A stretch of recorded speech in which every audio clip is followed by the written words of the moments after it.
Welcome to This Explainer. Look around. I want you to step into the shoes of a cynical historian with me for a little while, just wandering through the charred, smoking ruins of the Globe Theater. We're going to sift through these very ashes to uncover the tragic rise and fall of what's known as the Bankside Wager. And let me tell you, this isn't just some historical anecdote about a theater burning down. It's a profound, honestly terrifying masterclass in political stagecraft and total social engineering. Right off the bat, let's just dive straight into the grim end of things to ask a really crucial question.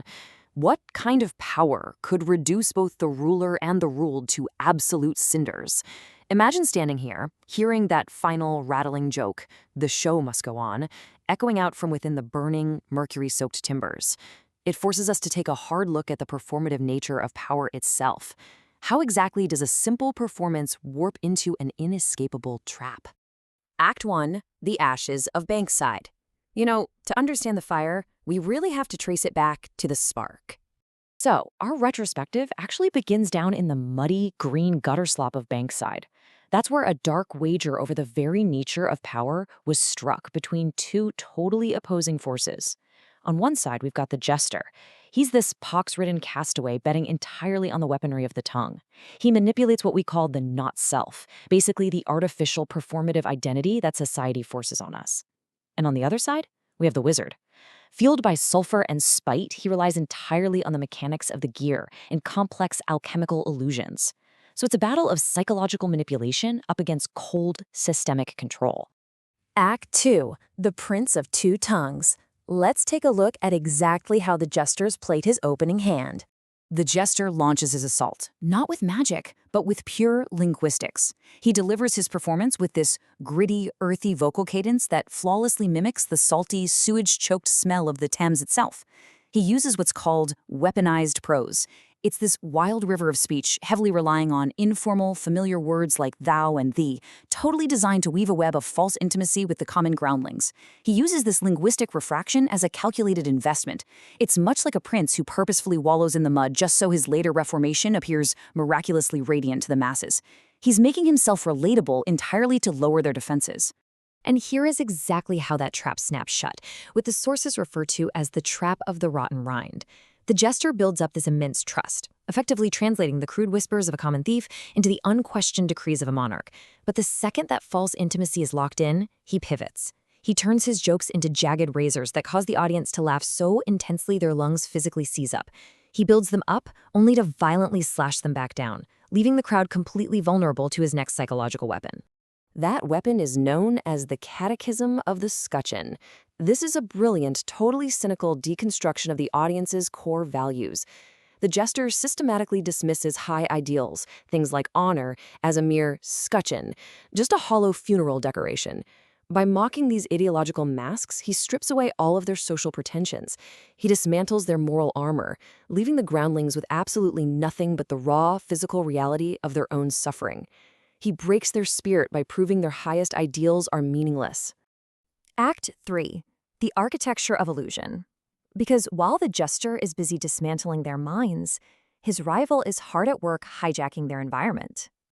While the jester works the crowd into a frenzy, the wizard transforms the theater into this shimmering silver and blue laboratory for cold, calculated social engineering. He casts the ignis fatuus, or fool's fire. Picture this shimmering, invisible veil acting as a massive mask over the entire theater. This spell functions as the structural glue of the illusion, physically blinding the audience to the truth of where they are and ensuring they only see the fabricated systemic reality that the wizard demands they see. It gets deeper. The wizard uses enchanted mirrors to reflect opposites, a highly effective technique he calls the art of foil. By projecting a fiery knight of pure steel right beside a giant of absolute misrule, he forces the audience to confront a warped, uncanny reflection of their own nature. This completely disorients the masses. It shatters their sense of self, making it incredibly easy to manipulate their performative identities. Think about it. When you no longer know who you are, you'll readily accept whatever identity the stage hands to you. To finalize this architecture of power, the wizard rolls out the stage of counterfeits. He introduces these hollowed-out puppets, animated by spirits, to serve as the jester's scene partners. These puppets are basically a dark thesis brought to life. They prove that in this hollow theater of power, authentic human connection simply does not exist. It is nothing more than a disposable political asset, a cheap theatrical prop used to advance the illusion. Act 4. The verse of command. This is where the tension breaks and the trap takes total control. Suddenly, without warning, the chaotic, earthy prose of the jester vanishes. The language snaps into a rigid, relentless march. The jester starts speaking in totally disciplined iambic pentameter. Under this verse of command, a terrifying, divine order is established over the room. The audience, already stripped of their identity and deeply disoriented by the wizard's mirrors, is now shackled by this highly structured music. They feel an inescapable, overwhelming psychic compulsion to obey this new register. The result is pure, unadulterated horror. The theater literally becomes a thresher of humanity. Compelled by the rigid meter and the swirling alchemical illusions, the audience actually begins seeing their own neighbors as demons.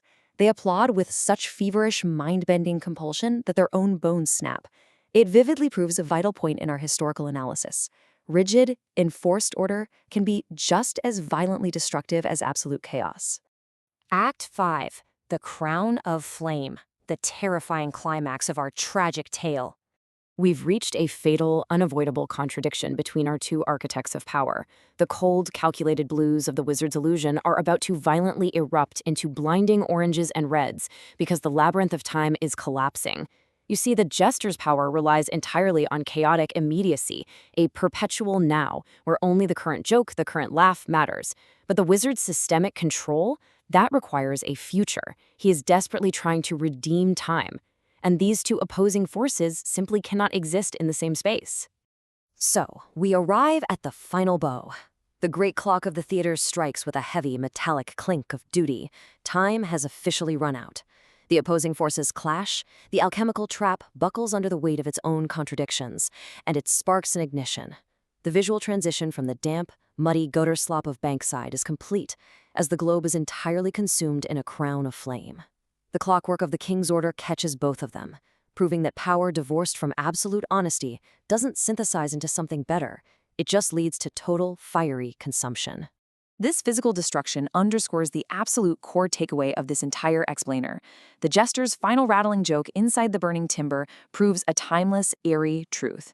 Power is breathed out through the mouth, not just held in the hand. Weaponized language, the ability to shape that not-self and manipulate the performative nature of our identities, is the ultimate architect of our reality. It is vastly more dangerous than any gear or sword. As the ashes of the globe settle around us on this walkthrough, I want to leave you with one final thought to ponder. If political stagecraft can actually convince us that honor is a mere decoration, and that human connection is just a disposable asset, are our own modern political systems really any different? Are we simply watching hollowed-out puppets performing on a stage of counterfeits, just waiting for a linguistic spark to ignite the crown of flame? It's a lot to think about. Thank you for exploring the Bankside wager with me today. Keep questioning the performance.